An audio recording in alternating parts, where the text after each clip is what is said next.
This discussion we had about Ishwar is really important. It's very, very difficult to understand that consciousness is not creating this. That ignorance is creating this. The problem is created by ignorance, not by consciousness. And ignorance is what? Ignorance of the nature of consciousness. When you understand the nature of consciousness, then ignorance is gone. When you see the snake, the rope is gone. The creation, what in that case, the snake and the rope was what? Created by ignorance, by being in the twilight zone. So this gentleman brought up a very important issue. And this is a really subtle issue, because we're talking about the very, very source of the creation, what it is. It's very tricky, because consciousness is not a person. Consciousness has no volition. Right? It doesn't want things. It's not, and the tendency, and with God, we tend to project. In the West, God is our projections, our ideas about what consciousness should be. Like the idea that consciousness should be good. I mean, I remember after the 9/11 problems, all the great and the good got together in America.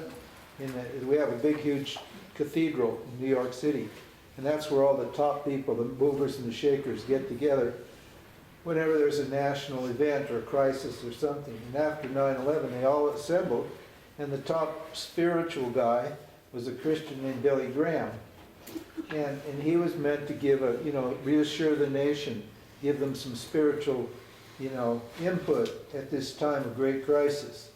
And so he got up there and he said, you know what he said? I don't understand why God let this happen.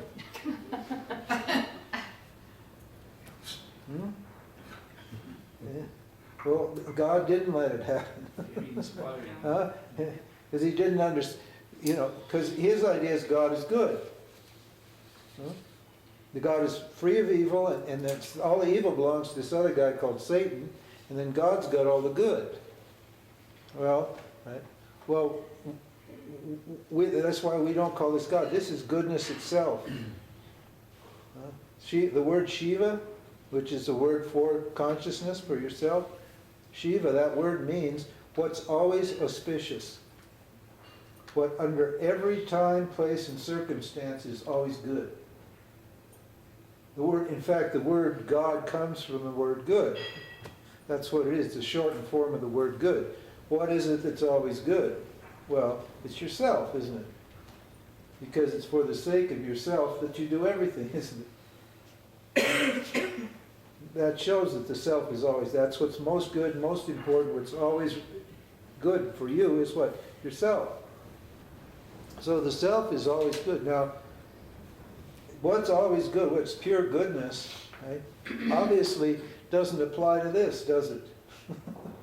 The Dharma field, we know very well just from experience, is a mixture of light and dark, of adharma and dharma, of good and evil, up and down, right and left, black and white, in and out. It's duality. So that kind of good that's opposed to bad is operating here. But that's a continuum. If you look at reality from one point of view, it seems to be bad. If you look at it from another point of view, it seems to be good. But this goodness, right, is beyond good and evil. It's what makes good and evil possible. In other words, when goodness is there, how is it in this field, how is it known? By awareness. When evil is operating, how is it known? By awareness. So this goodness, this wholeness, good means whole, means complete. But it doesn't have volition. But because this can't exist without this, it's thought, it's believed that the evil that's here must belong to this too. Huh? And somehow this awareness is contaminated by this evil that you find here. It's a belief, huh? But what happened, well, what Vedanta says is that the ignorance of this causes a projection, a dualistic projection, and that's when good and evil come up. So you can't blame the self for all this. You can only blame ignorance. That's why you can't blame yourself for your bad tendencies. You didn't solicit those negative tendencies in your mind. You didn't ask for those. They appeared in you when you were born. You had good tendencies and bad tendencies. Those were given to you by what? Maya, by ignorance, by Ishvara, by God. God put the good and the bad in here. In fact, this whole thing, this whole Gita is a war. As you notice, it's a dramatic symbol, a war between what? The Pandavas and the Kauravas. The Kauravas represent the adharmic or evil forces in your own mind. It's a symbol again. And the Pandavas represent the good, positive, spiritual forces in your mind. Because it's a duality here. And the conflict is a battle between those two forces in your own mind. There's this constant struggle between doing what's, pleasant and pleasurable and easy, and doing what's right and true and good. Both of which can lead you, one of which it says in that last verse, the path of the lunar path, the path of the moon, you keep returning back and forth. If you just go for what's pleasant and convenient and luxurious and easy, just to satisfy your desires, then you would collect vasanas, and you just go round and round. You're constantly reborn in this cycle. If you follow the path of the solar path, the path of knowledge or light, the sun is a representation of light or knowledge. If you seek self-knowledge, then you can. Then you go through the journey, but in the spiritual journey, it leads you to here. So in this duality, that's only created by ignorance, not by awareness. See? And how does creation happen? He said, that was really beautiful. That's so subtle, though. He says, see, this here has no power to do anything. It's just inert. It's just a projection.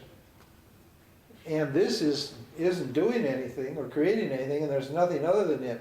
But when awareness illumines that power of Maya, that Shakti, it's called Maya Shakti.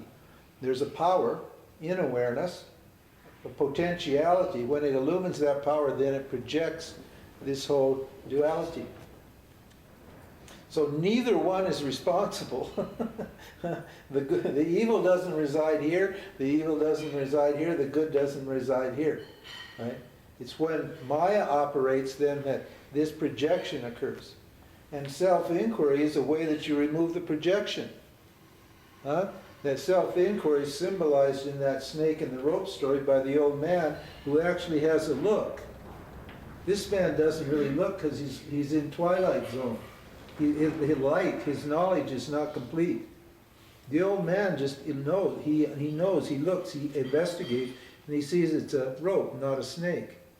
And then what happens? By that investigation, that belief that this is real, that the good and evil here is real, disappears. And he sees, oh, what's beneath that is what? Pure goodness, pure awareness, pure wholeness. And the man's set free from his suffering. That's the... But this Ishvara concept is very difficult. And it's even more subtle than that. I mean, actually, if you start reading the scriptures, and you can't really dig them out of the scriptures on your own, honestly. I tried, and I'm not a dummy, but I tried and I ended up with a lot of beliefs, and I couldn't figure it out. I had to be taught. My guru was taught by his guru and so forth back. And when I was taught, then I understood it. It took me a long time to sort it out. This distinction between the creator and what? And awareness. Because if this is non-dual, it's uncreated. See? So this is why they say, nothing ever happened. When the neos claim that nothing ever happened, well, they mean that what? They're looking at life from this point of view. That's true. What the Neos say, the Neo-Advaitis, I don't know if you know about them. They're my favorite punching bag. Yeah. Huh? And they're right. They're absolutely right that from this point of view, nothing ever happened. But you can't project this point of view onto this point of view. It's not going to work. You're trying to confuse. So they're telling this person here that nothing ever happened. Well, it doesn't make sense to this person here that nothing ever happened, because all this person here knows is what's happening. That's their whole life, is just what's happened to them. So you say nothing ever happened, and that doesn't make sense to them. So this is an unskillful teaching, this neo-teaching, where you just take the icing and don't give them the cake. Huh? No, that's what they try to do. They give you the icing, and once in a while somebody who's highly qualified and done a lot of spiritual work just needs that little bit of knowledge, and they hear that, and then they understand it, and they get enlightened from that. It's possible. But for the average person, you know, you can't superimpose this onto this, you can't superimpose this onto this. Mostly what we do is we superimpose onto God, onto awareness, all the things that are in here. So there's just a confusion. And inquiry is for the purpose of removing superimposition. That's why we define enlightenment in Vedanta as Atma, Anatma, Viveka. Viveka means to distinguish the Atma, consciousness, from the Anatma, i.e. all the objects appearing in consciousness. There's nothing you can do about the Atma, there's nothing you can do about the Anatma. It's just what is. It's just reality. It is what is. And what is what is. It has nothing to do with what we wish or think or feel. Krishna says that in here. He says, yeah, I just project this thing. It doesn't matter what you want. It doesn't matter what the beings in this field wish. I just project it. That's how it is, you know. So there's nothing you can do about this. There's nothing you can do. All you can do is understand it. That's why it's the path of understanding, or the path of knowledge. And that is not that we give you the knowledge. With the knowledge just takes away your ignorance. We're not giving you the self out of this. We're not giving you self-realization or self-experience or proving that you exist or anything like that. We're just taking away the notions that you have. This is why Vedanta is so difficult, because it's totally counterintuitive. It's completely, absolutely 100% opposite of what we know and think and feel that we've gathered from our own experience. It's completely opposite. Remember the verse earlier? He said, what's day for a wise person is night for a samsari. Huh? Just the opposite. So this is hard work, and this Ishvara Jiva issue has got to, needs to be understood. The difference between God and you is that what? God awareness wields Maya. In other words, it's like a magician. It consciously creates the trick. Huh? It has no bad intention. The whole creation is beautiful, actually. There's no actual evil in it. It's an amazingly beautiful thing. I mean, you think about he consciously creates the trick, but that's called Ishvara Shrishti, creation of Ishvara, or God.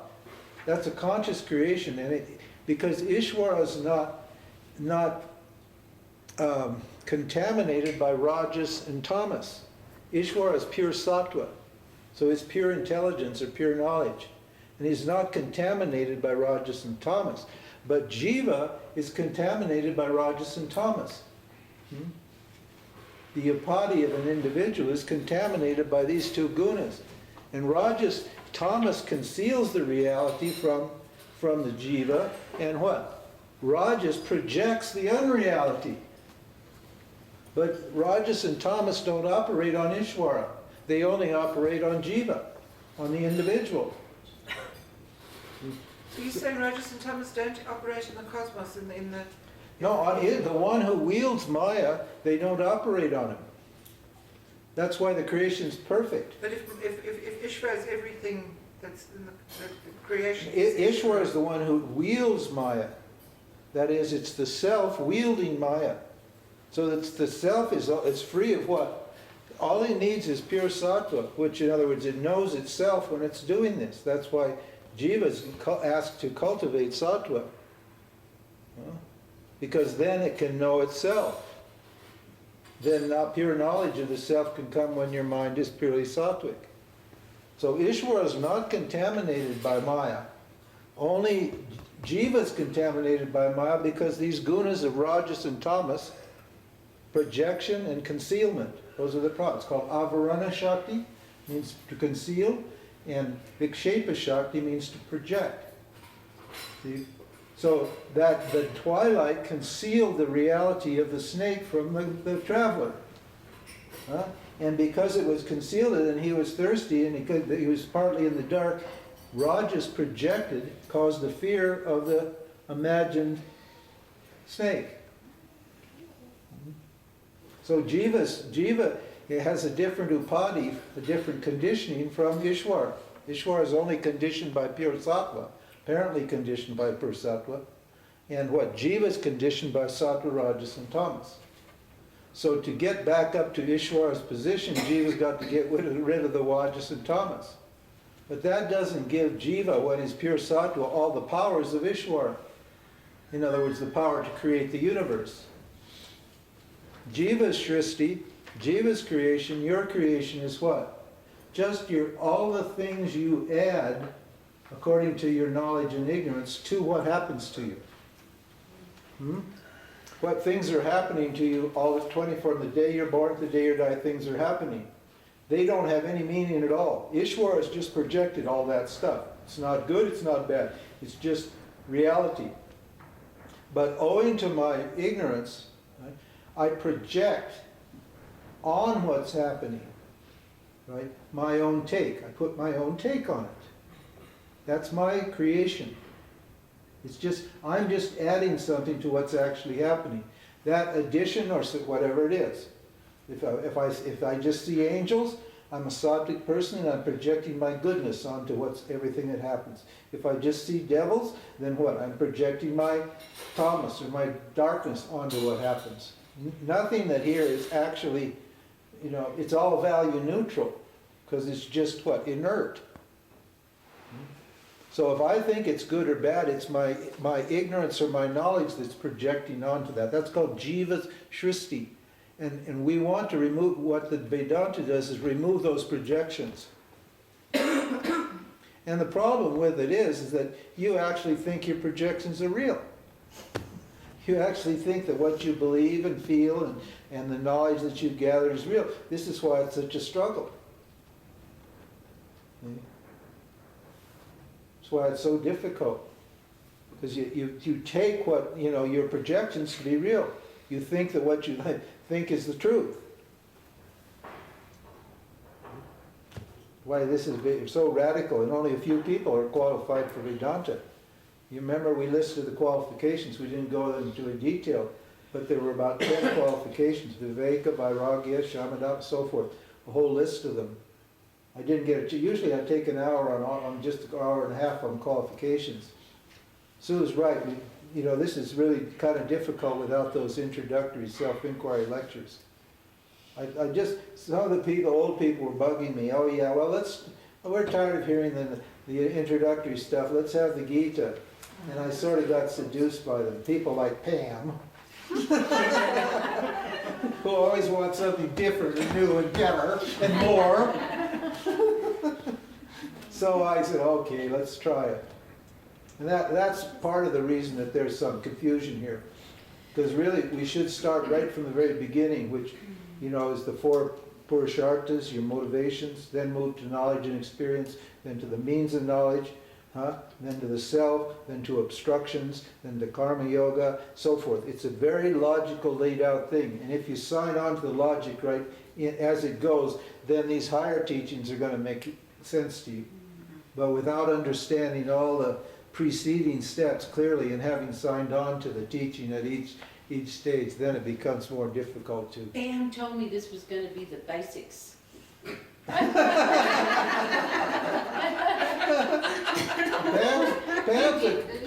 a promoter.